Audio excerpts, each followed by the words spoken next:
If there's one skill every woman needs, it's knowing how to command respect without begging for it. Too many girls think being overly nice or agreeing with everything will make people like them, but all it does is make people walk all over you. Sure, that might get you liked because people enjoy your agreement and friendliness, but it won't get you respected. So in this episode, we will be learning the psychology behind respect and look at a few powerful laws from the book 48 Laws of Power by Robert Greene to help you finally command the respect you deserve. The first law is law number 4, always say less than necessary. When we feel nervous or when we want to impress someone, we naturally start talking more. We over-explain ourselves. We use big words. We try to sound smart, sophisticated, educated. All because we think the more we say, the more interesting we will seem to others. But in reality, that usually does the opposite. Instead of commanding respect and making people listen, talking too much can actually make you lose influence. But when you say less, when you pause and choose your words carefully, it not only makes you seem more confident, but it also prevents you from saying something foolish or dangerous you might regret later.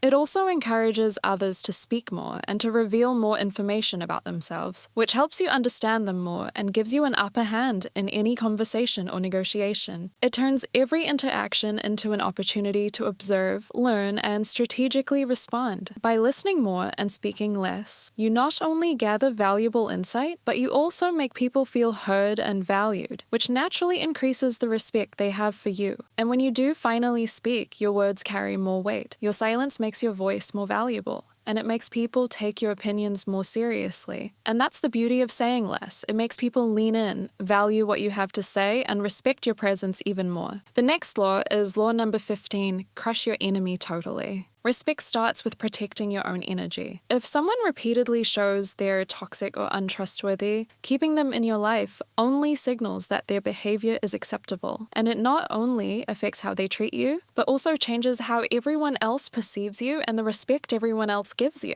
If someone is a threat to your peace, your reputation, or your goals, you can't keep them halfway in your life hoping they will magically change. Because the moment you show softness to someone who already showed they don't have your best interests, they feel encouraged to continue. They see it as permission to continue testing your boundaries, pushing your limits, or even taking advantage of your trust. Every time you give them a second chance without any consequences, it reinforces the pattern and makes it harder for them and also for others to take you seriously. The second someone shows through their actions that they are against you, remove their access completely. Distance yourself. Stop oversharing. Protect your plans. Protect your energy. Create boundaries so strong that they can't come back into your life to sabotage you again. When you honor yourself, the world will honor you back. People quickly learn what you allow, what you don't, and what they must rise to if they want a place in your life. And this is not about being cruel or heartless, it's about being decisive. When you're decisive, when you show you're not afraid to walk away or cut someone completely out of your life for your well-being, people respect you more because they know you're not someone who plays with disrespect. They understand that your peace and well-being are non-negotiable. The next law is law number 16. Use absence to increase respect and honor. One of the most powerful ways to make people respect you is by mastering the art of absence. This doesn't mean ignoring people or being rude. It means knowing when to step back and create space. When you're always available, people take you for granted. But when you're strategic about your presence, you make others appreciate your time and energy, and that alone commands respect. Casanova was infamously known as one of history's greatest charmers, and part of his secret was how he managed his presence. He didn't make himself easily available, and that made every interaction with him feel special and valuable. Cleopatra is also a perfect example of this law in action. She's not only known as a leader who used her intelligence and political strategy to rule one of the most powerful kingdoms in history, but she was also a master of presence and timing. Cleopatra understood the power of making herself rare. She famously captivated Julius Caesar and later Mark Antony, two of the most influential men of their time. But she didn't win them over by being constantly available or overly eager.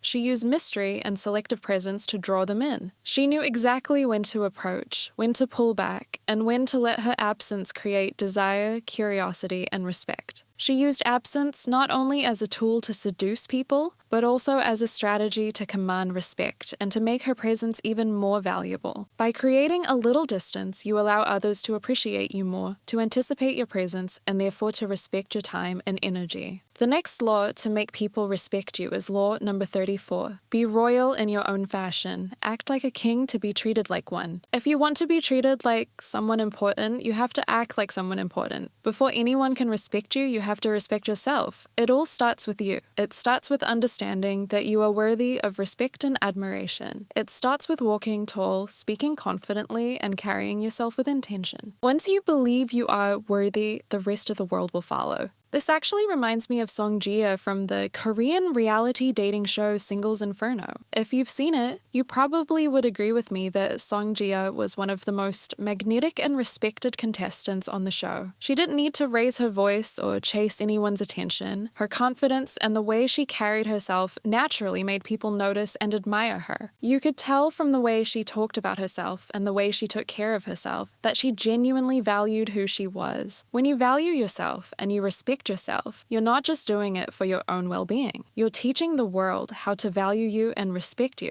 People take cues from you. The standard you set for yourself becomes the standard others follow. The last law we have is law number 36, disdain things you cannot have. This law is all about controlling your emotions and not letting them control you. When you show that something or someone can disturb your peace, frustrate you, or make you act desperate, people immediately sense that. And unfortunately, nothing kills respect faster than looking emotionally unstable or overly attached. But when you refuse to chase or obsess over what you cannot control, you show a level of emotional discipline that naturally commands respect. Imagine someone rejects you. Maybe it's a guy, maybe it's a friend, or maybe it's a job opportunity. If you chase or try to convince them, you will lose respect immediately. But if you stay calm and you believe that better opportunities or people are coming your way, you will instantly regain the power. When you show that nothing can disturb your peace, people automatically see you as stronger, more mature, and more self-respecting. You don't have to raise your voice or argue or prove anything. Your calm, collected presence says it all. And that kind of emotional mastery is exactly what makes people respect you on a deeper level. It's not about pretending you don't care or that you don't feel things. You do feel them, of course, but you don't let them dictate your actions. You know that you cannot control other people or certain situations, and that stressing over them only weakens your power. So instead of reacting impulsively or lashing out at everyone, you take a step back, assess the situation, and respond thoughtfully. By not giving your emotions the power to run the show, you protect your peace, and you naturally earn the respect of the people around you. That's it for today. I truly hope that these laws we've explored can help you move through life with more confidence and self-respect. These are the keys for commanding respect effortlessly and showing up in the world as the strong, self-assured woman you're meant to be. Thank you so